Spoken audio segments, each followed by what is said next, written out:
Smash It, Race Out Legends, welcome to the video. Glad to have you all with me today, talking some raid, talking about the best rare added here in 2024. In my opinion, probably one of the most unique rares added to the game because what he brings to the table for new players, for progression players, and a bit in the end game as well. I can't wait to talk about it, but first send some positive vibes and love your way, especially if you need it out there today. And I actually have a video going live over the weekend, very personal video, talking about why I say that in the beginning of all my videos for anybody curious about that. Also, a quick couple documentary recommendations for you guys. I have to say, I was shocked that I really enjoyed the Martha Stewart documentary on Netflix. I thought it was really good. It was really good. I also really enjoyed a documentary called The Remarkable Life of Evelyn. Man, it's about a guy who is wheelchair bound and unable to basically move around, right, in life.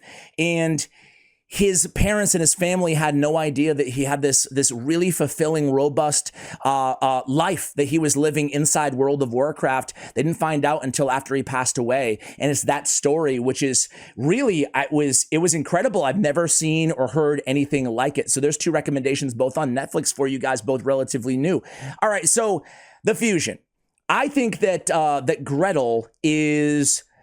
I've seen mixed reviews on her online. I don't use the test server, as you guys know. I like to just build them when I have them on my account. But I watch the content, and I've seen really mixed reviews from other creators out there. Some of them love her, some of them hate her. I'm actually a little bit more towards the love. I think she's really interesting, really cool, and I'm going for her, right? But there's so many opportunities if you're not going for her to pick up this. No, don't want to do that. To pick up this rare, guys. This dude is really freaking special, right? And it's Denid the Tusk Knight. He looks really cool. They don't make rares like this that often, right? So I'm really excited that he's part of a fusion, especially, again, for newer players, for beginners, and then even into some late game restrictive content like secret rooms, like a few Centranos areas, like basically, faction wars throughout the entirety of faction wars, everywhere. Like having this big version of Strengthen on a 3-turn cooldown is extremely valuable. Now, how many rares? Let's just go over his kit really quickly. As a provoke shot on the A1, a 40% chance, not too bad. On the A2, boomstick, not broomstick. It's an AoE. I'm still in the Halloween mode here. An AoE, strengthen on all allies for 2 turns on a defense-based champion. His base stats are pretty solid. His HP leaves a little bit to be desired with 15k, but 1222 is very solid for a rare on the defense. And then on a 3-turn cooldown, he brings the big version of strengthen. Oof. That's 25% straight up damage mitigation. That's one of the most powerful support buffs that you can have, especially on a 3-turn cooldown. How many rares in the game have a big version of strength on a 3-turn cooldown? 0. How many have the weak version of strength on a 3-turn cooldown? I think 0 too. How many have the big version on a 4-turn cooldown? None. How many epics in the game have the big version of strengthen on a 3-turn cooldown? 1. Morag Bronze Block, the little dwarf. She's really, really good too. But man, this is crazy. This is great. Progression players who don't have Mithrala, you're gonna want to pick up, especially if you're not going for the fusion. You're gonna want to pick up Denid Tusk Knight. Now, the other cool thing about him is, if you want to, he actually has some sneaky good multipliers. It's not gonna be your main nuker, but he has a 3.6 AoE on the A2, right? So that's really solid.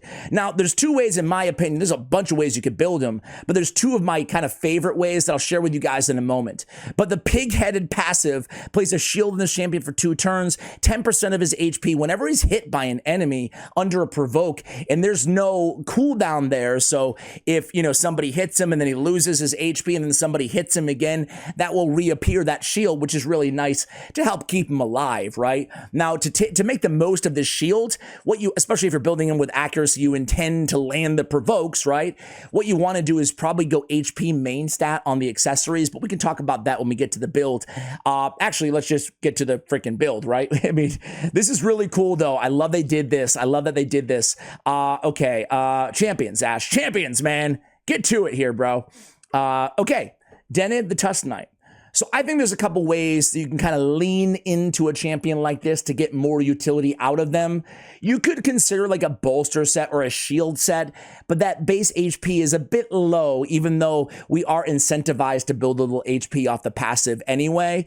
But the other way to build him is all-out survivability, right? With a Guardian set. Now, it's dangerous. If you tackle really difficult content and you're taking a ton of damage, it's going to be challenging to keep him alive. That's why it's best to kind of pair him with a reviver, like a Tree Shield, like a Scylla the Drakes or somebody like that, right? But Guardian's great. It's going to absorb 10% of damage dealt to allied champions and then heal himself as well by 10% every turn. Now, this is really helpful because we get the damage mitigation of this plus the 25% damage mitigation of strengthen. So we're really mitigating at times 35% damage that enemies are throwing our way. Moreover, I'm leaning even harder into this with the Masteries. Bulwark is going to add another 5% of that. So now when he's on the team, suddenly he's soaking up, well, he's mitigating 40% of the damage, 15% of that he's soaking up himself vis-a-vis the Guardian and the Bulwark, and then the additional 25% on Strengthen. That's a lot of damage mitigation, especially without an ally protect buff, right? That's really good. Now, I'm leaning in even more with Selfless Defender. So now I'm taking up the damage, decrease the damage allies receive. Just read the damn ability, Ash. Decrease the damage all allies receive from the first hit in each round by 20%. He'll receive that instead. Man, so now he's helping things out when we get to the next wave. So I am leading in all out defense, all out survivability on this gnarly little rare champion. They don't have many good rares in this game. You know, they had Bowsmith Flannan. They had Branch Arm Lasir, Tree Shield Knot, Longsword Turox. I think those are probably some of my faves the last couple years, but he's right there in that same conversation, maybe better, arguably better because what he brings to the table is so unique, you know, outside of legendary and mythicals. I'm picking up some of my faves along the way. Blast Proof, Rejuvenation, Shadow Heal, just trying to make sure he stays alive at all costs. That's why I went with Steadfast for more HP, Shield Bearer to kind of parlay with his passive ability as well. Lasting Gifts, probably most importantly for this champion, so that you can try to get the extension on that big version of Strengthen. Now, on this particular build, this is a bit of an endgame build, I would say, for a champion like this. I decided to try to get Pinpoint in there. It's absolutely not mandatory, but I needed the accuracy because I did want to take advantage of that provoke throughout the duration of some of these battles. So I went with Pinpoint. Why not, right? But you could go Defiant. You could go Immortal Gear, works really well on this champion. Just more survivability is always a good thing, although getting that intercept and protecting him a little bit from CC is helpful as well. But you can make an argument, hey, just go all out. If you're going to build him as a tank, just go all out tank and slap some Immortal Gear on him. I went HP on the banner, I went HP on the amulet, and I went HP on the ring for reasons I already explained. I want to take advantage of HP on flat stat and defense percentage, taking advantage of the 1222 base on percentage. So I did go defense percentage on the boots. I think most players will go speed on the boots. I went defense percentage on the chest, and I did pick up 1 HP percentage on the gauntlets. That's going to leave his total stats at 59K. I was really shooting for that 60K, but 4,200, and well, you can see the rest here. Now, you can absolutely punt accuracy if you don't care so much about the provoke on the A1. The provoke makes him maybe a decent secondary Magma Dragon provoker, but it's not high enough to be the main provoker, really for Head of Decay or Magma or anywhere where provoke is more necessary, but he's a good backup, and it's good for a spot control as well. So that's the build, guys. I shared basically everything there, but what about the other build I alluded to? Like I said, he can kind of smack. So if you don't need all this damage mitigation, all this protection for your team, no worries. Throw some crit rate gauntlets on there, right? Throw some crit rate gauntlets on there, and then you're looking at kind of an interesting damage dealer support. It actually brings him in line a little bit more with a champion like Morag, right? Their kits are quite different, but Morag has an AoE strengthen, basically the same ability on her A2. She has a little ally attack on the A3 ability as well, but she can deal some damage too. So you can, and they're both defense based. He's kind of like the rare version of Morag Bronzeluck when you think about it, minus that ally protect, which is really, really good because Morag is an amazing, amazing epic champion. So heck yeah, right? Let's go ahead and run him in battle, guys. So I want to start out in a random Doom Tower floor for you guys. He's a great kind of wave champion to help you guys out. I'm going to run him with his sisters. And I'm going to run him with a Reliquary Tender. Like I said, I like having a Reviver on the team as well.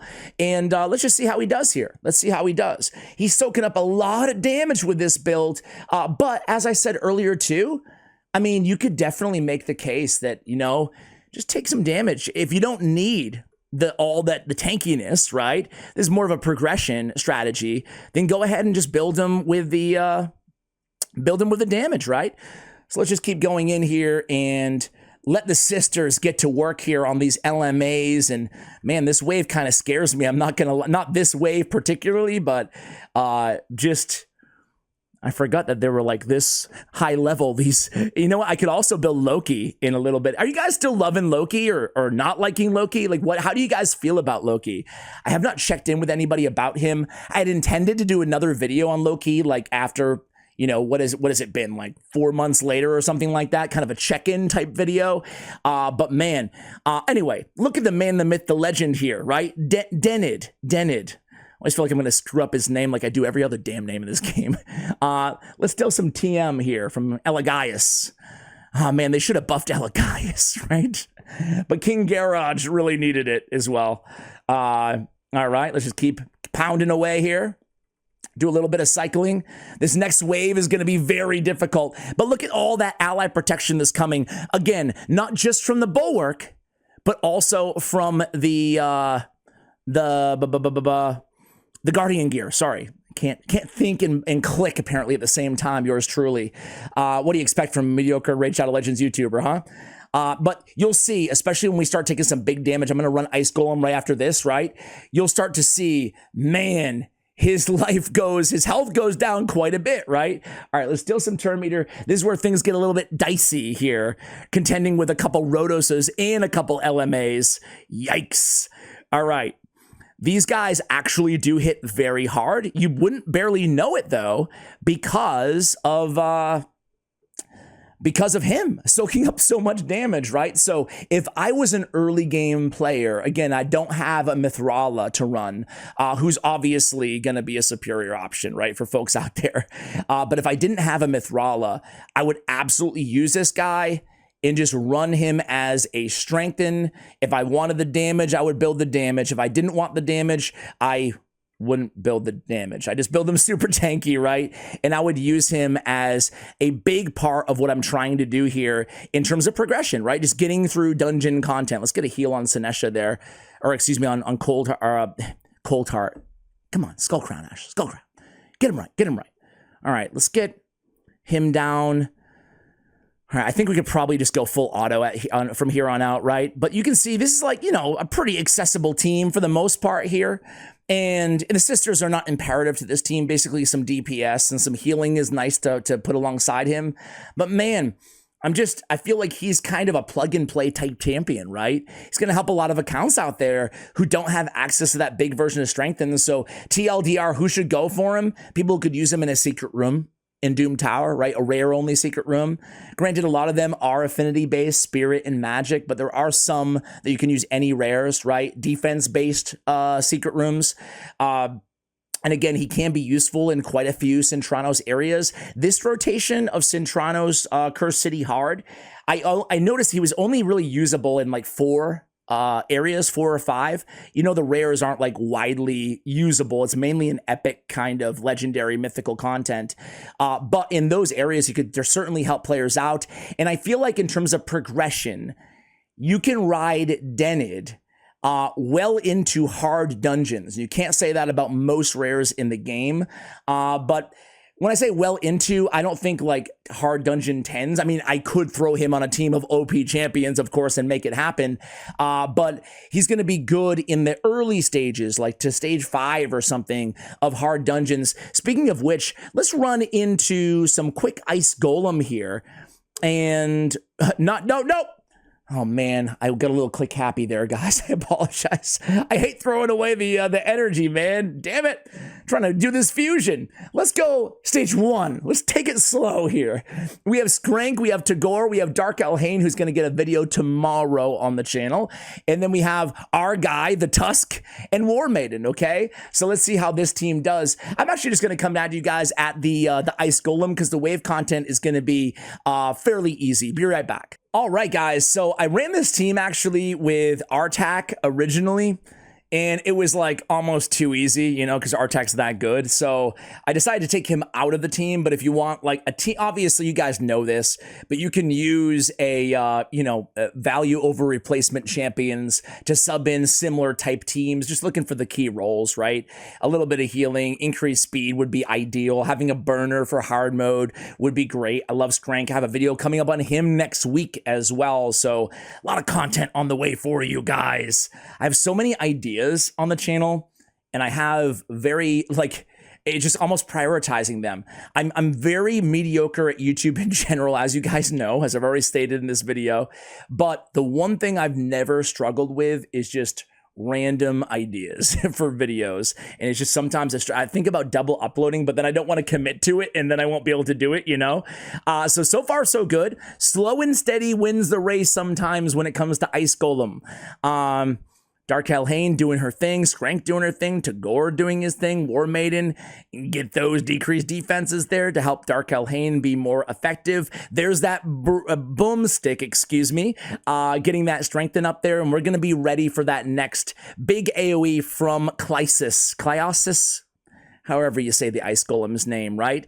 That strengthen's really going to matter a lot. You can even look at Skrank's HP. Think about what that would be if we didn't have 40% damage mitigation, right, across the board. Really like a team like this. It's just, again, you could add in a champion like look at all that damage you just took, right? The team may have wiped in a situation like that if we didn't have him built. And that's how you can use, it doesn't just have to be, by the way, this champion, right? But that's how you can utilize the full strength of every tool at your disposal when it comes to Bulwark, Selfless Defender, when it comes to Guardian gear, when it comes to strengthen and or ally protection, to really clear content, even if it's slower, that normally maybe you wouldn't have been able to do given your champions or your gear or whatever. Now I have them, like I said, in defense percentage on the boots. That's a nice luxury to have. It makes him a lot tankier. Keep in mind on Guardian, though, it's not mitigated by the defense, that damage that he takes from the other champions. But look at him barely hanging on to life. This is why I like to have healers and or revivers on the team with him. But so far, so good. Tagore's got a lot of both. I'm not editing this video either. I'm just going to throw right up on the internet because this guy, I just want to get this video out. I just want to get this video out today because I see a lot of people in the comments saying they're not going for the Gretzel fusion. And I think you should pick this guy up. Even if you don't max him right away, just take him level 50 or whatever. And I don't think you're going to regret it. He's definitely a rare that I'm excited they added to the game. Let me know if you agree or disagree with me in the comments below. And what other rares would you put in the conversation as, you know, as special or good as this champion in good old Denid the Tusk? Thank you for watching until the end of the video, guys. Much love. And as always, take care.